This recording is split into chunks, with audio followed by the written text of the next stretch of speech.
Good evening. I'm Bill Franz, a member of Christ in Richmond and a commissioned lay minister in the Virginia Synod. For our Bible study this evening, I'd like to recommend to you a careful reading of the first chapter or two from each of the four Gospels, hopefully after our program has completed. There you will find that all of the writers begin their narrative with a description of how Jesus came to be who he came to be. Each does it in his own way. For Matthew, it is a long genealogy. For Mark, it starts with baptism. Luke tells the Christmas story of Bethlehem and the manger, shepherds and angels. And John begins simply, "The Word became flesh and dwelt among us." Tonight, you will hear from four people in the Virginia Synod who will provide their narrative of who they are and how they came to be who they are today in their lives of faith. As you listen, I invite you to jot down some notes about how you might craft your own story along the same lines. What would your story be? Now, let's hear from Larry Wilson, Kaylee Greenday, Connie Cronander, and Tom Powell. My name is Larry Wilson, and I'm a member of Beth Shalom Temple, Fredericksburg, Virginia, the Reformed Jewish community, and I'm also a frequent visitor of Good Shepherd Lutheran Church. So the question is asked, how did I get to where I am from a faith perspective today from where I started? But when I was a kid, I was raised in a Pentecostal church. My grandmother was a Pentecostal evangelist, and I lived with her from the time that I was 5 years old till I became pretty much a preteen. And so I was immersed in the Pentecostal church, the Church of God of Christ Holiness Church. But my parents were, you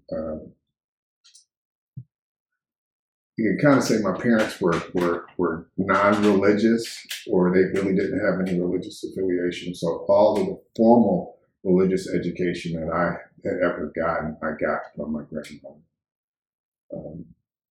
And my grandmother also had, she embraced a little bit of the ideas of Seventh-day Adventists. So this is important when I say this so that you understand this. In a sense, from the time that I was very young into this very moment, I have always been a Saturday Sabbath keeper, which is a tenet of the Jewish faith. Didn't know that until I later got introduced to Judaism. And so after I became a young adult, joined the Navy, I went on this spiritual search to try and find myself some sense of spiritual meaning, which was, fortunately enough, empowered by the fact that when I was in high school, I had this comparative religion course in Catholic high school.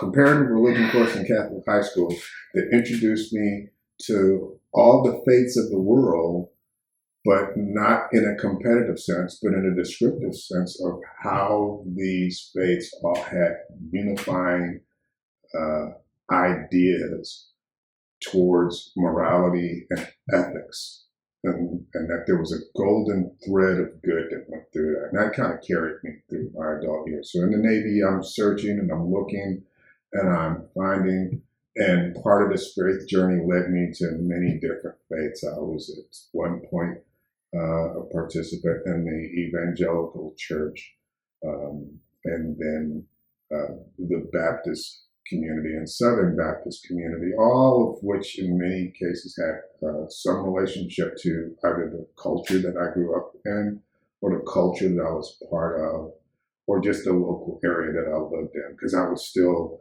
hungering for some sort of spiritual connection to God. And then I got introduced to Judaism by way of an invitation to a bar mitzvah. And as I like to tell people, it was the first time that I ever saw a 13-year-old preach a sermon that was better than any sermon that any adult that I had ever heard preach a sermon before. Thought, wow, this is really amazing. And my interest in Judaism subsequently led to my desire to convert. And part of my conversion process, I ended up attending and participating in services with the three major sects or denominations, as you would, of Judaism. I participated in services and attended Orthodox services for about a year and conservative services for about a year through that journey, and then ultimately found a home in the Reform community.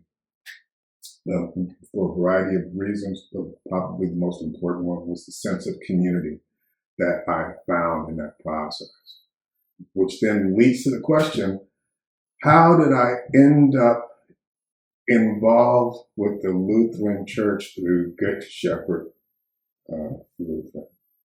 Well, one of my loved ones happens to be a member of Good Shepherd Lutheran, and it is through her introducing me to her church and her church family that I became familiar with the Lutheran faith, but more importantly, familiar with the people within her community who immediately became part of my family, or shall I say, I became adopted into part of their family. And over the years, I've had the pleasure of not only participating in some events and services, but also contributing to some events and services within their community. And been very, very grateful for it.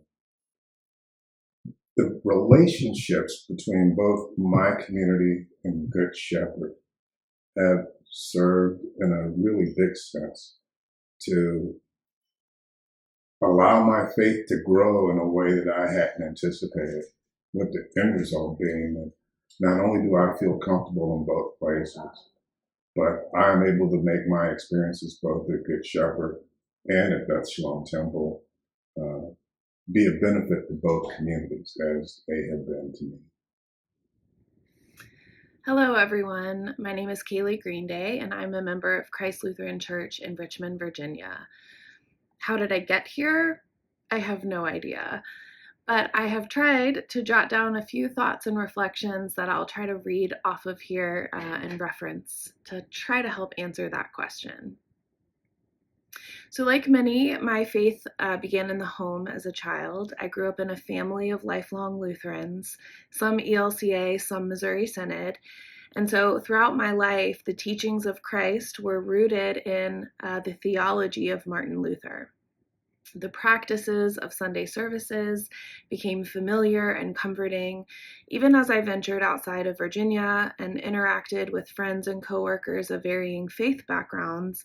I always found myself longing for the rituals of my childhood. It is fair to say that the National Youth Gathering had an impact on my life. Starting with actually my parents, who met during what was then called the LCA National Youth Gathering, that they both went to from separate churches and met at in Buffalo, New York in 1974. They were 14 years old and they started dating soon after, resulting in a marriage that lasted 35 years until the passing of my dad in 2018. Fast forward many, many years, and my own youth group at Christ Lutheran traveled to the National ELCA Youth Gathering in San Antonio, along with tens of thousands of our closest friends. And there we participated in service projects, Bible studies, we explored the city, and all the while we were strengthening our relationships with one another, but also, at least for me, my relationship with the church.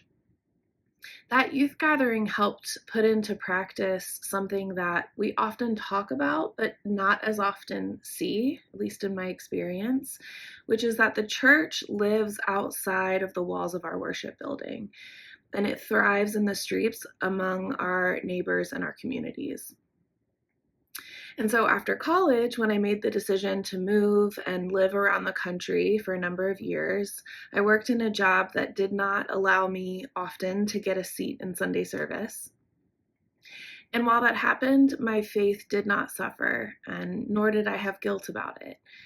In fact, finding ways throughout that time to honor the life as a child of God outside of Sunday worship changed the way that I viewed my relationship with the Lord and with his people.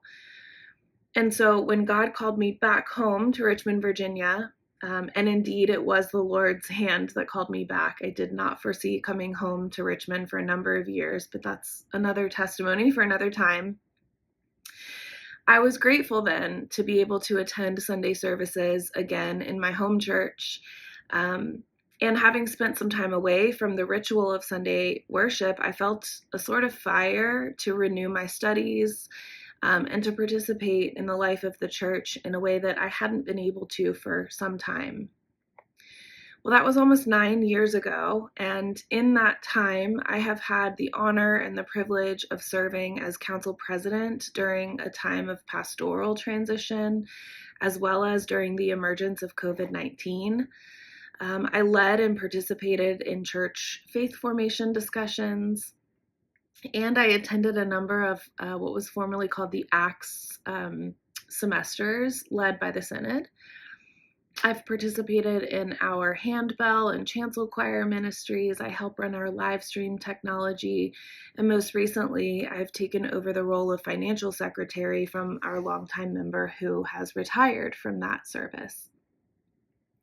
All of that is simply to highlight how a spark of my faith in my childhood was nurtured, and then it was sent along on a journey and influenced by so many different people and experiences, and has, at least for now, culminated in a return to home where I'm able to give back in ways that were once given to me. The journey is far from over, and I'm sure the answer to how did I get here is in another 10 years probably will have taken a vastly different shape. But the comforting sentiment there is this: through whatever ebbs and flows our faith journey experiences, and it will experience quite a lot, God is there with us through it all. And that knowledge has carried me across oceans to the highest highs and through the loss of my dad and everything in between. And for that, thanks be to God. Thanks, everyone. Hi, my name is Connie Cronander. I live in Louisa, Virginia, and I attend Good Shepherd Lutheran Church in Orange, Virginia. I grew up in Pennsylvania, a little town called Kutztown.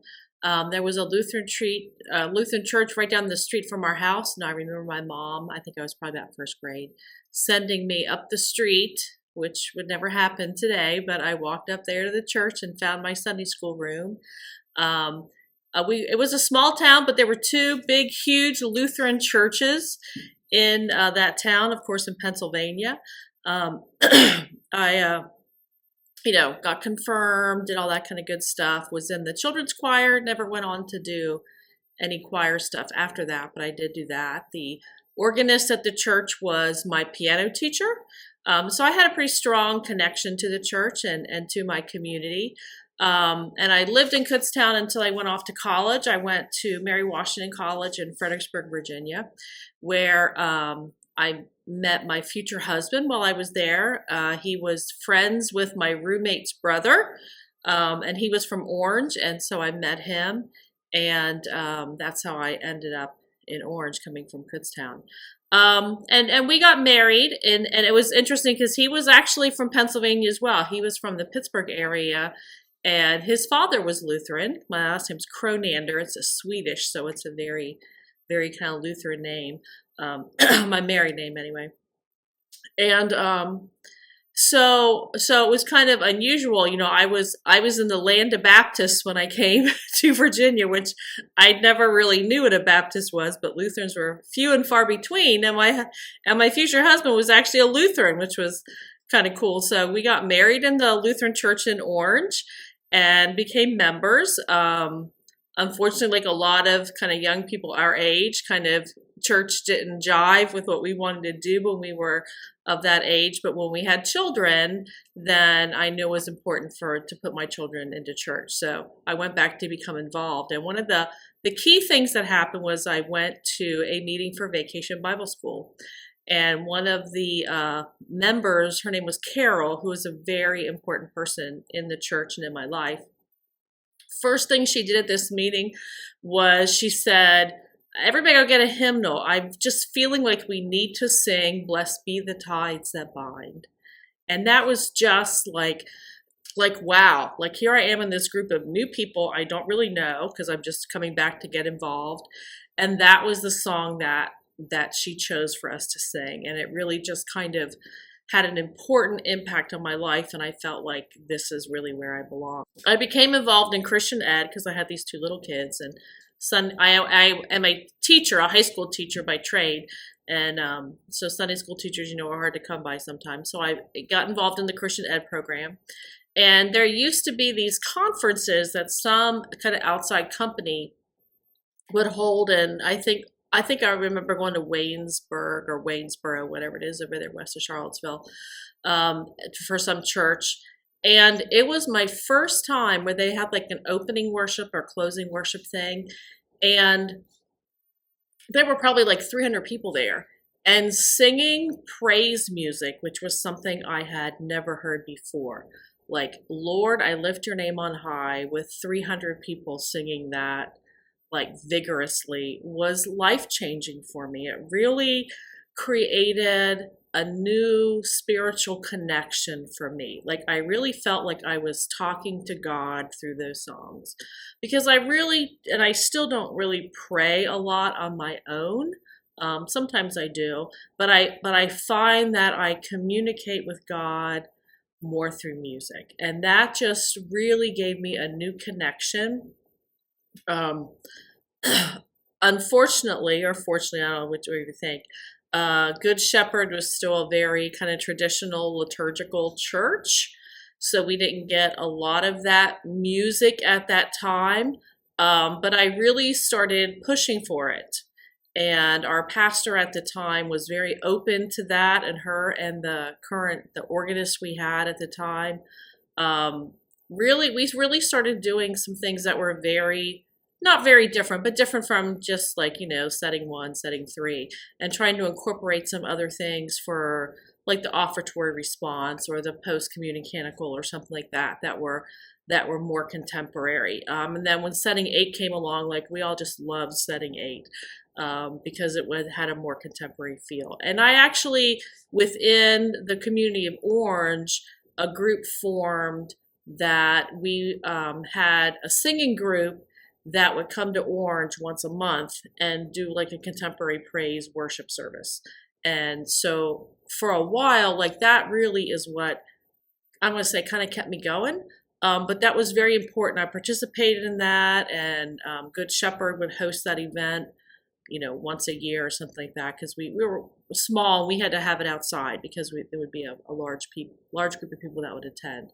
So that musical part of it has really, I really feel a lot of times that's my connection to God, that I feel like that's how I talk to him a lot, just in praising and things like that. So jump ahead, and like I said, I had piano lessons when I was little, and Good Shepherd ends up without an organist, and the lady that was there and that had played before but didn't want to play full time, and so she and I started sharing the duties of playing and worship planning, and then unfortunately she had to take a leave of absence, so now it's just kind of me.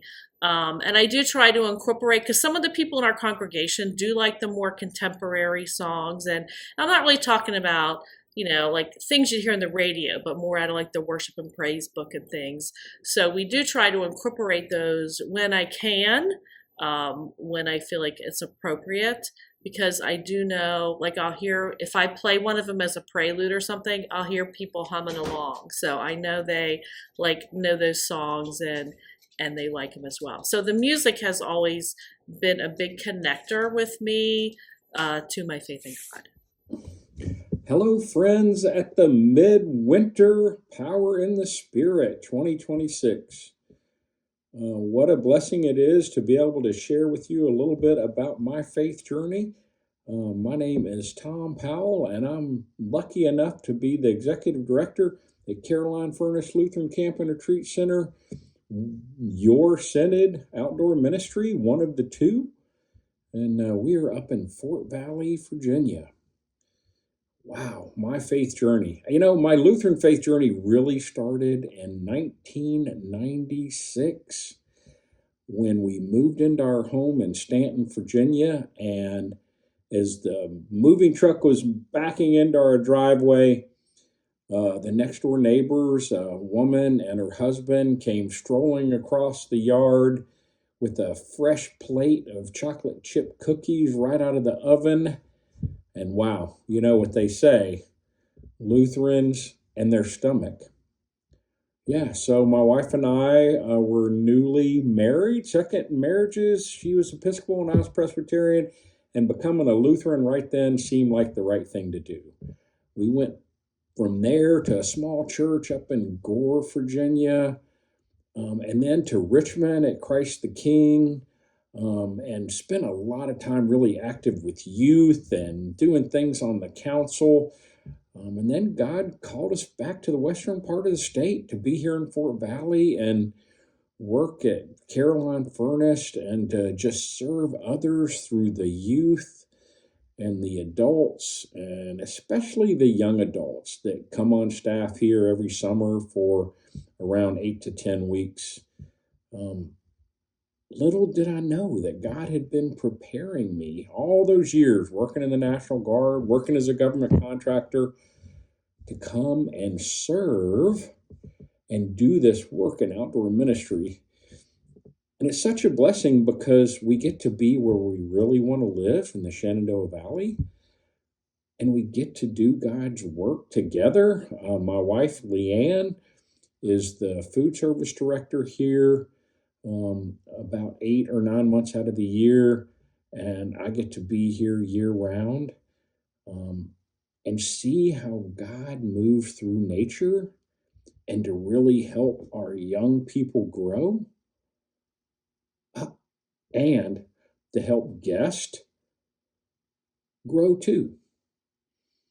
Without the Word of God and without nature, where would we be as humans?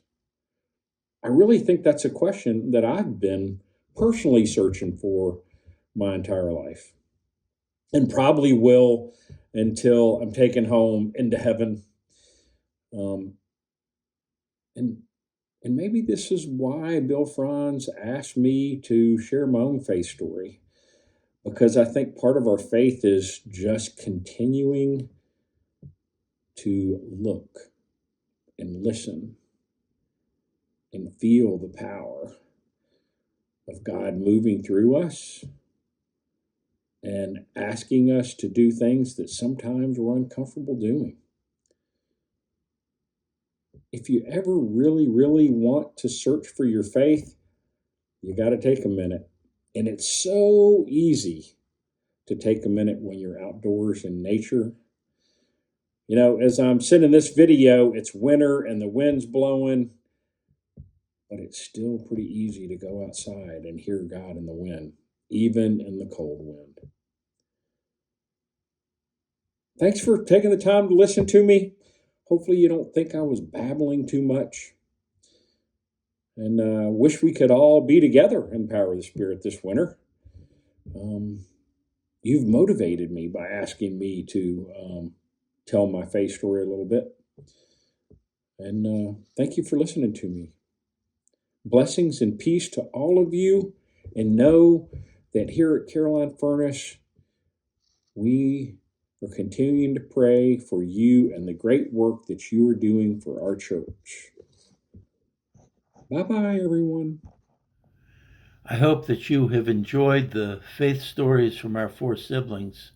I also hope that you have some ideas for how you might tell your own story if you should be asked how you came to be who you are today.